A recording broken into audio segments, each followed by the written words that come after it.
Bangladeshi football প্রেমীদের মাঝে আলোচনার কেন্দ্রে এখন একটাই প্রশ্ন, হামজা চৌধুরীর পরবর্তী গন্তব্য কোথায়? মূলত চলতি মাসের শুরুতেই গ্রিক গণমাধ্যম স্পোর্ট এফএমের একটি রিপোর্টে রীতিমতো আলোড়ন তৈরি হয়েছিল। সেখানে দাবি করা হয় গ্রিসের ক্লাব অলিম্পিয়াকোস আগ্রহ দেখিয়েছে হামজার প্রতি, আর এতেই শুরু হয় হামজার গন্তব্য নিয়ে আলোড়ন।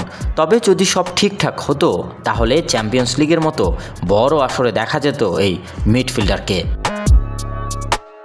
হামজার লেস্টার সিটির পারফরম্যান্স গেল মৌসুমে একেবারে হতাশাজনক। শোনা যাচ্ছে 7 খেলোয়াড়কে ছাঁটাইয়ের পরিকল্পনায় রয়েছেন তারা, তবে সেই তালিকায় নেই হামজা চৌধুরীর নাম। সর্বশেষ গতকাল রাতেই লেস্টার সিটির প্রাক মৌসুম অনুশীলনে দেখা গেছে হামজাকে। কোচ রুড ভ্যান নিস্টেলরয় বরখাস্তের খবরে লেস্টারে পরিবর্তনের হাওয়া, আর এই নতুন ভাবনায় জায়গা পেতেও পারেন হামজা। অন্যদিকে অলিম্পিয়াকোস এখনও পুরোপুরি পিছিয়ে যায়নি। তারা আগে ডুসান টাডিচের চুক্তি সম্পন্ন করতে চায়, এরপরে হামজাকে নিয়ে আসতে পারে সিদ্ধান্ত।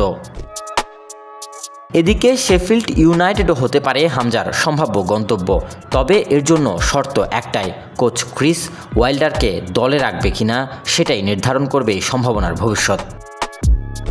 সব মিলিয়ে হামজা এখনও লেস্টারেই, তবে তার ভবিষ্যৎ এখন নির্ভর করছে 3 ক্লাবের টানাপোড়েন আর কৌশলগত পরিকল্পনার উপর। সবশেষে হামজার গন্তব্য কোথায় হবে তা দেখতে মুখিয়ে আছেন ফুটবল প্রেমীরা। Desk report, news now sports.